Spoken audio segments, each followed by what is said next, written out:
मेरे प्रिय विद्यार्थियों, welcome to Abhipedia. My name is Ankur Sharma. Every +2 student has a ambition of getting admission in a reputed college और a university, and gateway to that is this CUET exam. And हमारा combination, मेरा और आपका combination, आपको इस आपकी एम्बिशन को achieve करने के लिए बहुत बहुत बहुत ज्यादा सहायक होगा। और आज हम डिस्कस करेंगे सिलेबस, बिकॉज सिलेबस डिस्कस किए बिना we can't aim to get good result in any exam। तो आपका जो सिलेबस है उसमें काफी चेंजेस भी हुए हैं, और वो जो भी चेंजेस हुए हैं they are very very very beneficial for you, है ना। जैसे फॉर एग्जांपल आपका जो एनपीओ था, एनपीओ का टॉपिक था accounting for not profit organisation, not for profit organisation, वो बिल्कुल डिलीट कर दिया है, हटा दिया है।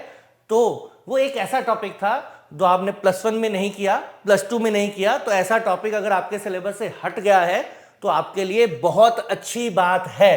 तो ये क्लियर रखना है, एनपीओ जो है वो हट गया है, पहली बात।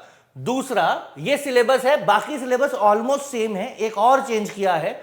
जैसे यूनिट 1 है, अब पहले एक एक करके यूनिट डिस्कस कर लेते हैं, फिर जो है आगे फर्दर और डिस्कशंस भी हम करेंगे, डिटेल्ड में सिलेबस करेंगे, कैसे क्वेश्चंस आते हैं वो भी करेंगे, किस तरह के आते हैं, कितना डिफिकल्टी लेवल होगा वो भी हम देखेंगे। तो अब ध्यान क्या रखना, जैसे आप अकाउंटिंग फॉर पार्टनरशिप कर रहे हो तो यहां पे पार्टनरशिप डीड, फिक्स्ड और फ्लक्चुएटिंग के बीच में जो डिफरेंस है वो division of profit among partners और पीएल एंड एप्रोप्रिएशन अकाउंट, यही सिलेबस में है। इसके अलावा पास्ट एडजस्टमेंट बहुत कुछ आप करते थे, वो ज्यादा सिलेबस में है नहीं, तो उसके लिए जाना भी नहीं है उसकी तैयारी। इस सिलेबस पे ही आपने बेस्ड अपना फोकस, पूरा का पूरा फोकस इस पे रखना है। फिर रिकंस्टिट्यूशन ऑफ जो पार्टनरशिप है, इसके अंदर changes in profit sharing ratio आ जाता है, फिर गुडविल आ जाता है, उसका कैलकुलेशन आ जाती है, एडमिशन आ गई, और रिटायरमेंट एंड डेथ आ गई। तो ये बहुत बड़ा मेजर आपका बड़ा यूनिट है जिसमें से सबसे ज्यादा क्वेश्चन आएंगे, बिकॉज टॉपिक ही बहुत ज्यादा है। ठीक है, तो वो भी हम डिस्कस करेंगे। अब फर्दर फिर डिसोल्यूशन आ गया, dissolution of a partnership firm, ये भी आपका एक टॉपिक है मेजर। तो 3 यूनिट के बाद ये आपका 4th यूनिट है, और इन सभी यूनिट से, इन सभी चैप्टर से आप वेल अवेयर हैं, है ना, वेल अवेयर है, आप उसकी प्रिपरेशन करते आए हैं पूरी +2 के अंदर। फिर शेयर कैपिटल आ गया, है ना, फॉरफीचर ऑफ शेयर आ गया, रीइश्यू ऑफ फॉरफिटेड शेयर आ गया, फिर presentation of debenture and shares capital, कैसे कंपनी की बैलेंस शीट के अंदर कैसे इनको प्रेजेंट करते हैं वो आ गया, उससे क्वेश्चंस भी आते हैं। और ध्यान रखना है, डिबेंचर में सिर्फ और सिर्फ इश्यू ऑफ डिबेंचर्स है, उसके अलावा कुछ भी नहीं है, इस चीज का आपने ध्यान रखना। अब आ जाए 5th आपका टॉपिक। तो 5th टॉपिक आपका है एनालिसिस ऑफ फाइनेंशियल स्टेटमेंट्स। तो इसमें पहला आपका प्रिपेयर कैसे होती है कंपनीज, कौन से मेजर हेड्स हैं, फाइनेंशियल स्टेटमेंट में क्या आएगा क्या नहीं आएगा, किस हेड के अंदर क्या आएगा, फिर फाइनेंशियल एनालिसिस करते हैं, फिर टूल्स हैं फाइनेंशियल स्टेटमेंट एनालिसिस के, comparisons, comparative balance sheet, common size statement, ratios के अंदर ये 4 मेजर, ये बड़े हेड्स हैं रेशोज के, ये भी आपने +2 में किए हैं अच्छे से। फिर कैश फ्लो। तो ये 5th यूनिट है, ये वैसा ही है जैसे पहले था, सेम, कोई फर्क नहीं। लेकिन एक ना आपको चॉइस दे रखी है 5th यूनिट में, एक और चॉइस दे रखी है, क्या, कंप्यूटराइज्ड अकाउंटिंग सिस्टम का ये सिलेबस। अब आपको ध्यान क्या रखना है, इसमें कंफ्यूजन है, पहले ये सिलेबस में थी तो इससे 3-4 क्वेश्चन जो है वो आ जाते थे, और मोस्ट ऑफ द स्टूडेंट्स ने +2 में किया नहीं होता, क्योंकि आपकी स्कूल्स ये जो पोर्शन है इसको सिलेक्ट नहीं करते हैं आपके लिए। ज्यादातर स्कूल्स जो हैं मोस्टली, है ना, तो वो क्या करते हैं, वो ये वाला पोर्शन करते हैं +2 में भी। तो पहले तो इसमें चॉइस नहीं थी, पर CUET ने ये 5th यूनिट एकदम सेम +2 जैसा बना दिया। लेकिन फर्क क्या है, CUET आपको अलाउ करेगा ये भी, ये इसमें से और इसमें से आप चूज कर लो, लेकिन आपके लिए एडवाइजेबल क्या है कि आपने +2 में जो पढ़ा वही आपने पिक करना है, डीयू के पॉइंट ऑफ व्यू से भी। इस पे भी मैंने एक वीडियो बनाया था डिटेल इसी पोर्शन के ऊपर। तो आपने ध्यान क्या रखना है, क्योंकि देखो 2 रीजन है, एक तो +2 में आपने जो टॉपिक किया होगा वो आपको अच्छे से आता होगा, तो और तैयारी करोगे और बेटर हो जाएगा। आप सोचो कि नहीं +2 में मैंने, अगर मान लो किसी बहुत रेयर स्कूल में ये भी ऑप्शन में है, तो आपको फिर इसी के साथ जाना चाहिए, फिर आपको वो नहीं करना चाहिए ये वाला पोर्शन। बट पॉइंट इज कि मोस्टली सभी स्कूल्स प्लस टू में यही ऑप्शन चूज करते हैं, वेरी रेयर स्कूल। तो इसलिए you should go with this advisable. और उसका बेनिफिट दो हैं, एक डीयू ये भी बोलता है कि जो आपके पास प्लस टू में आप वही जो है उस वही पेपर में आप जो है वही सब्जेक्ट आप चूज करें। दूसरा जो है आपका पॉइंट ऑफ व्यू उसमें क्या है कि आपके लिए बेनिफिशियल है, जो चीज पड़ी हुई है उसी के साथ एग्जाम में जाओ। अब देखते हैं परसेंटेज ऑफ क्वेश्चंस। अब ये प्रीवियस ईयर है, देखो अभी इसका एक्सपेक्टेड भी मैं आपको बताऊंगा, लेकिन प्रीवियस ईयर कैसे प्रीवियसली कैसे आते थे, क्योंकि सिलेबस में मेजर चेंजेस हो गए हैं तो इसको हमें चेंज करना पड़ेगा। और फ्यूचर तो आपका पेपर आने के बाद पता लगेगा कि क्या चेंजेस होते हैं, लेकिन we can expect on this pattern कि क्या होने वाला है ना। Reconstitution of partnership firm major 20% questions, retirement है इसमें, डेथ है, प्रॉफिट शेयरिंग रेशियो आ गया, change in treatment of goodwill आ गया, बड़ा है तो इसमें से 20% क्वेश्चंस आपको जो है आते थे प्रीवियसली। फिर एनालिसिस ऑफ फाइनेंशियल स्टेटमेंट, इसके अंदर भी कैश फ्लो आ गया, आपका रेशियोज आ गया, ठीक है, वो सारा 5th यूनिट जो अभी हमने डिस्कस किया वो सारा आ गया, तो उसमें से भी आप देखो 21% क्वेश्चंस आए हुए हैं। फिर डिसोल्यूशन ऑफ पार्टनरशिप फर्म में 7% क्वेश्चंस आते हैं, 4, 5, 2, 3 आते पक्का है, ठीक है।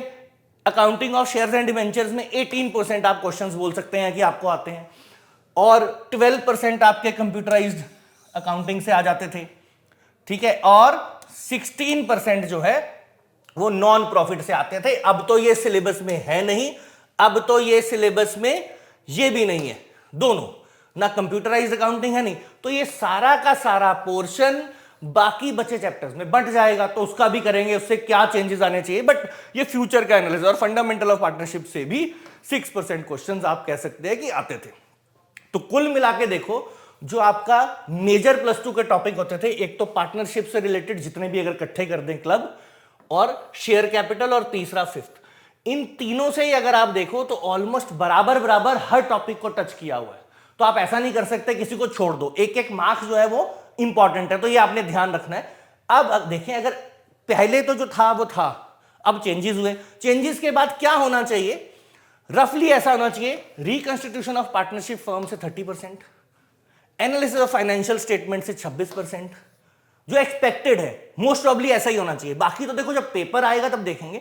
प्लस हर टॉपिक अच्छे से चेक किया हुआ है, हर टॉपिक्स रिड्यूस हो गए तो बचे हुए टॉपिक्स में क्वेश्चंस बढ़ जाएंगे, सिंपल सी कैलकुलेशन है, कोई ज्यादा हार्ड एंड फास्ट नहीं है। अकाउंटिंग ऑफ शेयर कैपिटल भी 24% के अराउंड क्वेश्चंस आने चाहिए, और सिमिलरली डिसोल्यूशन में 10% हो गए, और आपके फंडामेंटल ऑफ पार्टनरशिप में 10% हो गए। तो मेजर सारा का सारा, अब क्या फायदा है आपको, जो प्लस टू में आपने किया वही एग्जैक्टली आएगा, कोई ऐसा टॉपिक नहीं आएगा जो आपने प्लस टू में नहीं किया। तो ये सबसे बेनिफिशियल है आप लोगों के लिए, स्टूडेंट्स के लिए, वरना नॉट फॉर प्रॉफिट ऑर्गेनाइजेशन इतना इजी नहीं है, ठीक है। It is one of the toughest chapters in +1 +2 जब होता था, अब तो है ही नहीं, तो बात ही खत्म हो गई। तो उसको भी करना इतना आसान नहीं है, उसमें टर्म्स ही बिल्कुल अलग होती हैं, बट ठीक है अब तो है नहीं तो टेंशन भी खत्म। अब देखें किस तरह के क्वेश्चन आते हैं, किस तरह के क्वेश्चन आते हैं। मैच द फॉलोइंग भी आएंगे, अरेंज इन करेक्ट सीक्वेंस भी आएंगे, थ्योरेटिकल भी आएंगे, न्यूमेरिकल भी आएंगे। आप ऐसा नहीं कर सकते कि न्यूमेरिकल कर लो, अकाउंटेंसी तो है, न्यूमेरिकल कर लो ना, ये थ्योरेटिकल भी आएंगे, ये बेस है। किसी भी एमसीक्यू एग्जाम में आप कभी भी थ्योरेटिकल क्वेश्चंस को नहीं छोड़ सकते हैं, ये याद रखना है आपने, हर बेसिक पॉइंट करना है, वेरी इंपॉर्टेंट। अब देखें, मैंने आपको बोला मैच द फॉलोइंग वाले क्वेश्चन आएंगे, ये देखो लिस्ट 1 लिस्ट 2। अब क्या होता है ऐसे क्वेश्चन में, वैसे तो ज्यादा मुश्किल नहीं है, आपने पढ़ा होगा, इजी क्वेश्चन है, लेकिन अपना बैचिंग पहले कर लेनी है और फिर नीचे की ऑप्शंस चेक करनी है, छोटा सा ट्रिक होता है। ये नहीं कि नीचे से देखकर मिलाना शुरू कर दिया, ज्यादा टाइम वेस्ट होगा।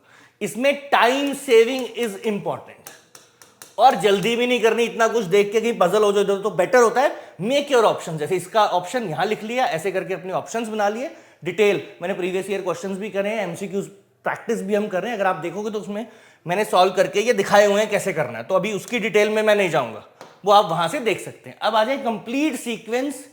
अब जैसे ये क्वेश्चन है, अब ये कौन सा आया, सीक्वेंस का क्वेश्चन आ गया, तो इसमें भी पढ़ने में टाइम लेना है, सीक्वेंस बनाने में अपना सीक्वेंस बना लेना है, then you will check with this,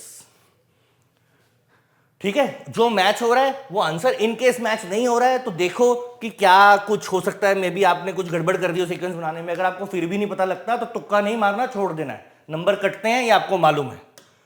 ठीक है, फिर नेक्स्ट क्वेश्चन पे चलें। देखो अब मैंने बोला न्यूमेरिकल, तो ये न्यूमेरिकल क्वेश्चन है, इसमें कैलकुलेशंस करनी पड़ेंगी, कैलकुलेशंस करनी पड़ेंगी आपको, न्यूमेरिकल क्वेश्चन आ गया। सिमिलरली थ्योरेटिकल आए तो ये विंडो ड्रेसिंग, ये थ्योरेटिकल है। अब विंडो ड्रेसिंग वाले क्वेश्चन में खास बात क्या है, ये +1 से रिलेटेड। अब +1 से रिलेटेड देखो, वैसे तो +2 का सिलेबस है, +1 से रिलेटेड आपने क्या चीज ध्यान रखनी है, +1 से रिलेटेड आपने ये चीज ध्यान रखनी है कि बेसिक कन्वेंशंस फाइनेंशियल स्टेटमेंट्स में क्या आता है। ठीक है, क्या क्या चीजें आती है बेसिक, जो फाइनेंशियल स्टेटमेंट कन्वेंशंस करनी है। डेप्रिसिएशन का पॉइंट यूज हो सकता है, जैसे ये विंडो ड्रेसिंग भी मोस्ट प्रोबेबली आपने कभी जो है +2 में बहुत रेयर ही पढ़ते हो, मेनली ये +1 का टॉपिक है। तो ऐसा कुछ भी बेसिक आ सकता है, क्योंकि +2 की जो अकाउंटेंसी होती है वो +1 पे बेस्ड होती है। तो बेसिक, बहुत ज्यादा इनडेप्थ तो कुछ भी नहीं पढ़ना, पर बेसिक पता होना चाहिए, कन्वेंशंस पता होना चाहिए, प्रूडेंस क्या होता है, कन्वेंशन ऑफ मनी मेजरमेंट क्या होता है, कंसेप्ट, ये कंसेप्ट आपको मालूम होने चाहिए।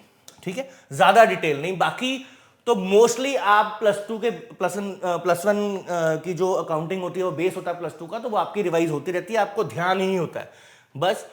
अब डिफिकल्टी लेवल की बात करें, डिफिकल्टी लेवल्स की बात करें तो इजी क्वेश्चंस जो हैं, जो बिल्कुल इजी होते हैं, फटाफट से हो जाते हैं, वो 60%। मतलब आपने पढ़ाई की है, सारा साल की है, या इवन 4-5 महीने भी आपने अच्छे से पढ़ाई की है, तो भी आप इनको अटेम्प्ट कर सकते हैं।